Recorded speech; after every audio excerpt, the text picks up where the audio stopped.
knew that they were looking to shop, or they were shopping Jadeveon Clowney. They end up moving Clowney to the Seattle Seahawks. We know they wanted Laramie Tunsil originally from the Miami Dolphins. They ended up getting Laramie Tunsil. So you might say win-win, right? Well, not quite, and here's why. In some ways, both of these deals were questionable for the Texans. And the overriding backdrop that you can't help but focus on with this team right now is that they don't have a GM. That they fired their GM earlier in the offseason. They tried to hire away a Patriots assistant underneath Bill Belichick. They couldn't get that deal done because the Patriots started throwing a fit. And so now they are left with Bill O'Brien and the Patriots team chaplain as running the football operations with the Texans.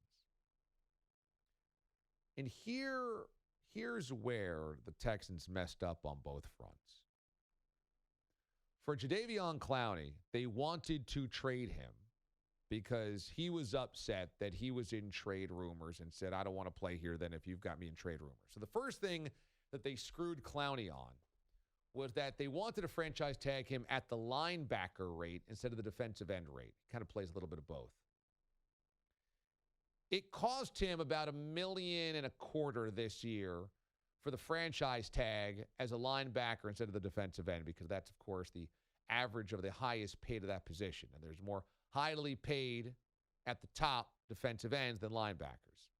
So they already created bad blood with Jadeveon Clowney. If I'm the Texans, to me, over $1.25 million this year is not enough to make Clowney PO'd. I thought that was a mistake strategically. Also, if there was any thought of trading Clowney, then you've got to trade him before that deadline where you can trade him freely and he didn't have a say in it.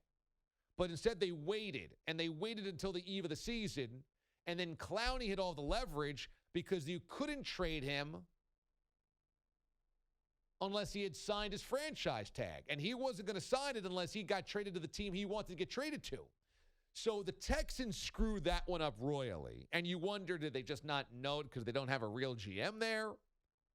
Did they assume that Clowney was going to report and instead was kind of sideswiped by it? Either way, the Texans screwed it up because they're trying to shop him to the Dolphins, and they can't. He essentially has a no-trade clause. He can't be traded unless he signed the franchise tag at this point in the offseason. It was too close to the season. So he held all the leverage. A guy in a one-year franchise tag held all of the leverage. So he says, screw it, I don't want to go to the Dolphins. So even if Miami was willing to give up a better haul than what they got from Seattle, Texans couldn't do anything about it. So they have to end up sending him to the Seattle Seahawks. And it's not much.